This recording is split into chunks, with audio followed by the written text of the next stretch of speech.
ever so much. Thank you, and welcome to Quick as a Flash. We're terribly happy to have all of you with us right now. You know, Quick as a Flash is the game in which 4 contestants test the speed of their reaction. 2 of them are celebrities, people I know that you know all about, people that you're familiar with, and 2 others who have been chosen from right here in our studio audience at the International Theater in New York. Now, suppose we meet them. May we say first hello to our number 1 panelist seated on your left as you look down there, star of motion pictures, Mr. Boris Karloff. Welcome to Quick as a Flash.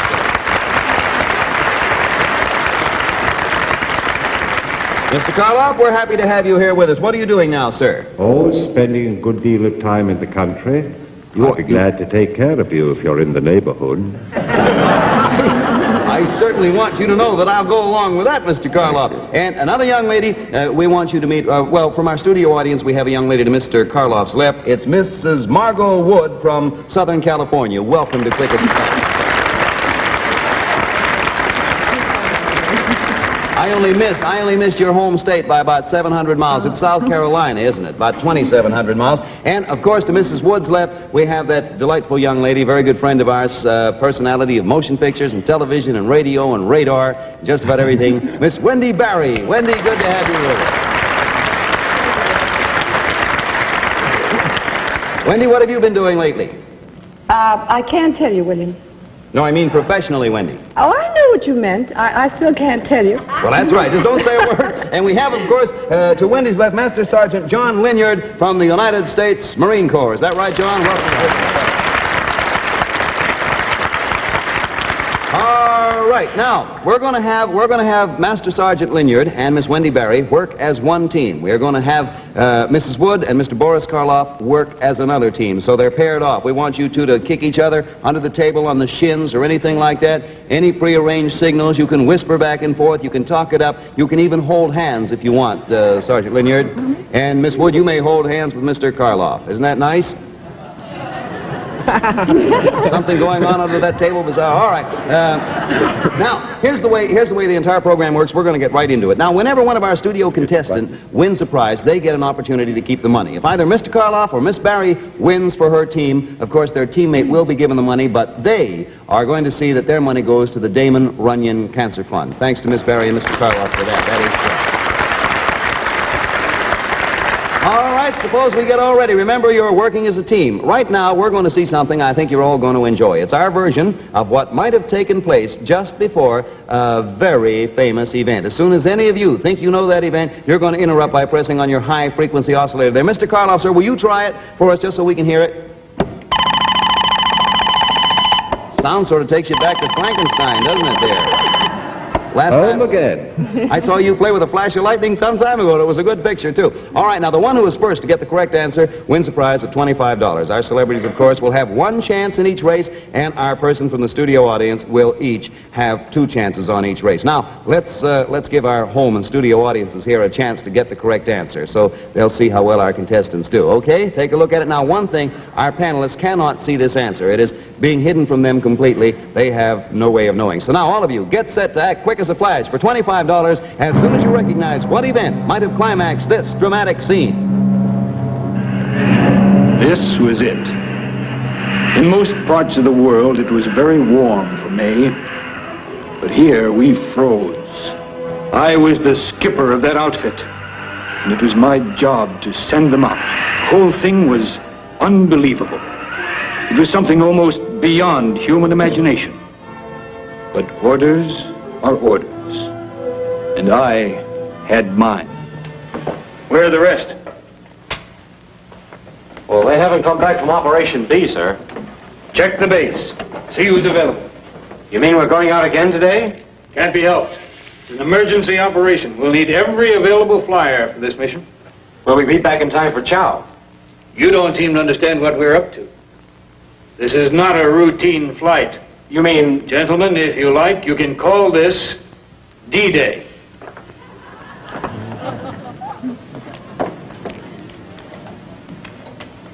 D-Day? That's right.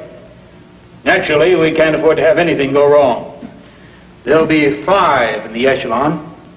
I'll assign takeoff positions later. Oh, Here comes a flash of lightning. We're going to stop the action. It's Mr. Boris Karloff. What do you say, sir? What is your answer to this one, Mr. Karloff? They're talking in over there. Did you say 5 in the echelon? Yes, 5 was mentioned in the echelon. Well, I'd say it was the Normandy invasion, but 5, there'd be 500 or 5,000, wouldn't there? 5,000 of these? I don't quite think so. I assume, though, Mr. Karloff, there were a lot of flights that day, but I'm thinking in this particular case there were only 5. You see, there was a very low ceiling that day, and there was only room for 5. You understand? Now, Mr. No. Well, that's good, because I'm not sure I do either, Mr. Karloff. I'll tell you what now, that eliminates Mr. Karloff from this race only. He may, of course, give help to Margot there, his opponent, his helper. Partner. Yes, all right now. Of course, the rest of our panelists, Miss Berry has 1 chance, and our 2 studio contestants still have 2 chances apiece. So let's, right now, return to the action. Here we go back. Sit down. Can you tell us our destination, sir? Not at the moment. But we're going to make a delivery there that'll make the world sit up and take notice. No matter what kind of a reception we get, on no account are we to be separated from one another. There comes a feather race. Here comes a flash of lightning. Belongs to Miss Margot Wood, Mr. Karloff's partner. What do you say, Mrs. Wood? Could that possibly have been dropping the bomb over Hiroshima?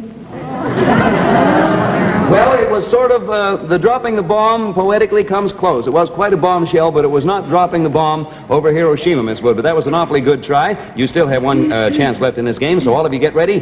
Here we go. Let's return to the scene of the action, if we may. Each hour plus 5. Now, even if nothing goes wrong, there may have to be some changes made. Can we expect something in the way of opposition? I hope not. We're counting on the element of surprise. However, Defoe will probably be waiting for us, although I don't think he expects us in such numbers. Before we get through, I expect to have them calling Mama. Now, I suggest that you follow this route until you come to this point. That's big country we're flying over, sir.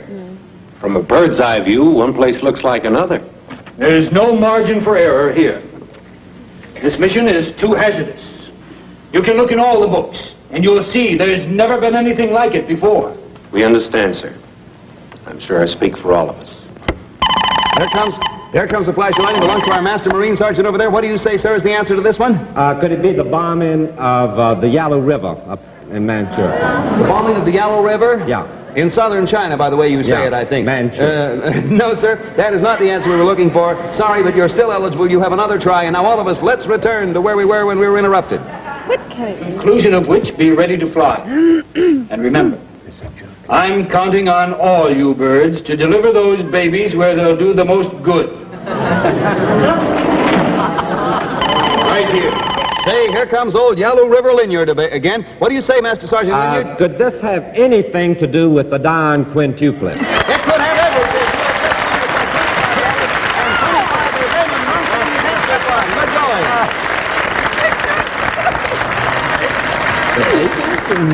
Oh, wasn't that good? Oh, but he's wonderful. How did he recognize it? Yes, are you married?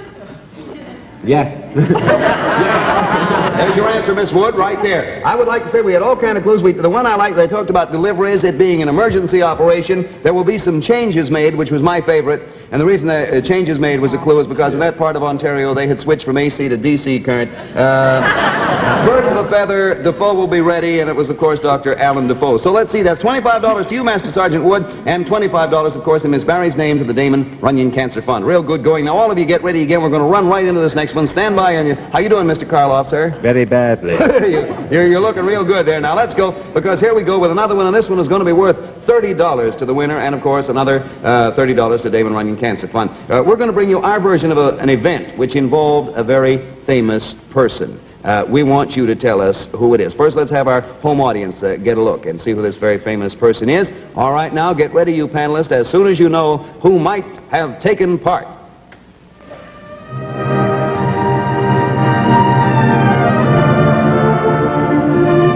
I was the last one it could happen to. Who'd ever have thought that one day the heat would be on me? Me who'd made it hot for so many others. But they had the law on their side, and I had to sit and take it. You know the purpose of this investigation. We want to get down to the facts. But you haven't the right to investigate me. We'll decide what's right and what's wrong. You're taxing our patience to the boiling point, sir. Gentlemen, please, please. What I told you is a fact. I am an enemy of the killers. And they do kill. They kill many. Do you swear that you've seen them in action? I will swear that I have seen them. I have seen them kill. I have seen them wipe out bodies. How do they kill? And there we have a blue flash of lightning once again as the most active man on our panel, Staff Sergeant John Linyard from Dallas, Texas. What do you say, Sergeant? Master Sergeant. Master Sergeant. Was that a bit... Bill, could Yes. this have anything to do with the Kefauver investigation? Maybe this is Frank Costello. Frank Costello? No, I think this man, although he himself wouldn't be, but I think what this man specialized in would come a little closer to Bugsy Siegel, maybe, than Frank Costello. You'll see what we mean when we go along. Let's return to this trial we were talking about. Gentlemen, please, I beg of you, please stop badgering me. You're treating me like Pack of mad dogs. I will not have this hearing turned into a circus. One more picture and I'll have the sergeant at arms bound. Hey, we have a red flash of lightning coming up here, and it belongs to Mr. Boris Karloff. What do you say, Mr. Karloff, on behalf of you and your partner? I'm going to take a wild shot at it. Mad dogs, Mad dogs. invisible, and boiling point. Boiling point. Yes, all those things were mentioned. Could that be Louis Pasteur being It investigated? could be for $35 to your partner and $35 to the Damon Runyon Cancer Fund, sir. Good going. Hey, Mr. Karloff, that was excellent. That was real good reasoning. The mad dogs, of course, meaning rabies. I mean, and he successfully attacked rabies, and of course, the boiling point. They were thinking of, as you know, the sterilization of instruments and things like that. All right, now with that, Miss Wood, of course, you get $35 for that. And Miss Barry, you better get ready now on behalf. Mr. Karloff helped his helper. You better get going on there. And right now, we're going to run right along. I beg your pardon, Wendy? I said, I don't know what I'm doing here. I'm waiting for the commercial. That's why. I you think just you're wanna keep adding waiting. tone to the party. I what, dear? I think you're adding tone to the party. Yes, and it's the kind of tone I'd like to be able to sing. Okay, let's get on to our next contest now. All of you stand by. This one's going to be worth $35, and it's going to be enacted right here on our stage. Now, since the actors' looks and attire might give away their identity, we're going to ask you four very fine people and good sports to kindly put those blindfolds on there. Under your desk there to the left of the microphone in that little... Oh, look at Wendy's. That's delightful, dear. Now, while they're putting on the blindfolds, I'm going to tell you that we're looking for two famous characters. They're going to be presented in an original version of a delightful conversation that might have taken place between them. We doubt if it would, but it might have. And they're going to be portrayed, these two people, by two very famous radio and TV persons, Ruth Gilbert and Harold J. Stone. Now, you listen to the clues. You can't see any of you, is that right? All right, get ready, and as soon as either member knows the answer, press your buzzer for $35 from Quick as a Flash. All right, let's see what goes here. Kick-it, Katie, beautiful Katie, you're the only girl that I adore. I don't think that song's very appropriate here. What are you always griping about? I don't understand you. When my brother comes home, his wife always gives him a big kiss. Why don't you try to do the same thing? Because his wife might get sore.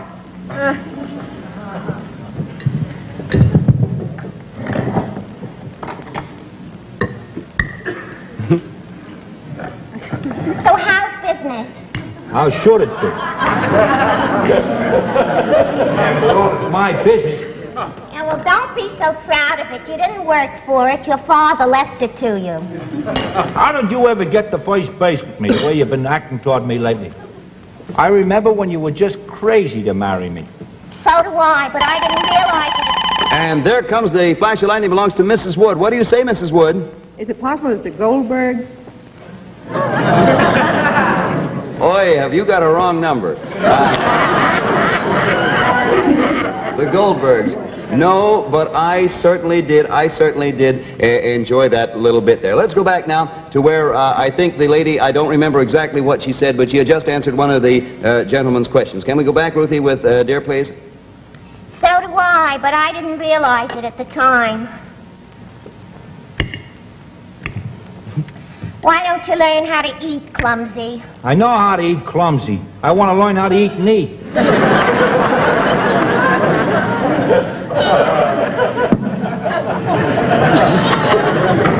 You never used to complain about my cooking. I don't know what's happened to us, Hank. I've given you the best years of my life. Okay, there comes the flash of lightning belonging to our Master Sergeant. Yes, you got me doing it. What do you say, Johnny? Well, you're talking about eating and Yeah. Katie. Could Yeah. it be Kate Smith? And of course, the other person you think would be Ted Collins in that case. Is that right? No, I'm sorry, that wasn't the right answer. That wasn't the answer we were looking for. We'll go back to where the lady who was not Kate Smith said to the man who was not Ted Collins, I've given you the best years of my life. I've always tried to be a good wife to you. I'll do anything you say. What do you want from me, Hank? Pass the salt. I appeal to you as a man. You don't even appeal to me as a woman. All right, if that's the way you feel about it. Tony. You're getting too fat anyway. Maybe being on a diet would do you some good. Diet? Are you kidding? I've been on a diet. The last 2 weeks I lost 5 pounds. You didn't lose it. Look behind you. Watch it now. You're starting to lose your head. I know what's wrong. It's not my cooking that's making you unhappy. Hey, here she comes, Miss Wendy Barry. Miss Wendy Barry, working for her partner. What do you say, Wendy? Can I take this off? No, not yet. Until you guess. I should That's- know because I was in it. Now, just a minute. This is my first All time. righty, take your time. Right. Yeah. Did she call him Hank? She did call him Hank, yes. And did he say something about losing your head? He did say something about losing her Could head. it be Henry VIII? It is Henry VIII. Absolutely right. Take off your mask. You're right. Absolutely. Very good going. Meet Henry VIII and Anne Boleyn, Ruth Gilbert, and Harold Stone. They're going to be back with us next week as another famous couple, too. And the $35, of course, to the Master Sergeant, and $35 in your name again, Wendy, to the Damon Runyon Cancer Fund. Say, that's all right. Now, suppose we get ready for another regular feature, an important regular feature on our Quick as a Flash program. That is our... Wendy, that was real good going, by the way. I was wondering why you weren't surprised because I was so good that time. I was not surprised when you're good. That was real good reasoning on your part, and I'm rushing into this next one because we have so many things we're going to do. We're going to have to run right along because we have this other real good contest for you, and we're going to get to it right away. Now, Margot, you get going. Mr. Karloff, you try and help her. Of course, you did get one so far, Mr. Karloff. Yes, sir. Right now, we're going to get into our pyramid contest. You see, we have sent a Quick as a Flash reporter to one of America's largest and best-known cities with a camera and a soundtrack. We're going to hear his voice and see the shots he took. And as soon as you know the name of this city, interrupt. Now, this contest is worth $100, and if no one wins, we're going to carry the $100 over to the pyramid contest, the last one, on next week's show. Now, break in as soon as you know where our roving reporter is for $100 on Quick as a Flash. I'm standing in the center of a city known to every American. For historical background and importance in the development of our country, few take precedent over this one. Some of the buildings I'm looking at right now have been standing here in these streets for 230 years. But don't get the idea that folks here are old-fashioned. Their docks are right up to date. Ships from all over the world drop their cargo here in this city of more than... Well, guess who it is? It's once again our old whiz today. Master, I'm going to promote you. General John Linyard. What do you say the city is, John? I believe it's Brooklyn. It's what? Brooklyn? Once again, have you got a wrong number. No, this is not Brooklyn, this city. And say, while we were talking to John, we got another answer. This one belongs to Miss... Yes, Miss Wood. It wasn't Charleston, was it? You're right, it wasn't. Only teasing you. It wasn't Charleston, but both you and the sergeant have another chance in this contest, so don't be a faint heart. Stay right with us. Let's go back to where the gentleman had said ships from all over the world drop their cargo here in this city of more than 500,000 population. And the people are industrious. They're proud of their metropolis, the way it sits as a hub of activity around which is centered an entire section of the United States. From this city to all parts of our country goes a steady flow of goods, things each and every one of us needs in our daily lives. Now let's get to history. In 1722, there were 100 houses and 500 people on this site, many of them driven from Europe by religious persecution. That day, a day in 1803 when it was joined in union with the rest of our country, will always be remembered with satisfaction by every inhabitant. 12 years later, those same inhabitants fought on every street in their city for their newfound country. The opposition, led by General Pakenham, almost broke through the inner defenses. But a ragged army, generaled by a man who later became President of the United States, valiantly held them off. And first we have the yellow flash of lightning. That belongs to Mrs. Margot Wood, and then Wendy's next. But Mrs. Wood, you're first. This is your last chance. New Orleans? Yes! Is absolutely right, Ron.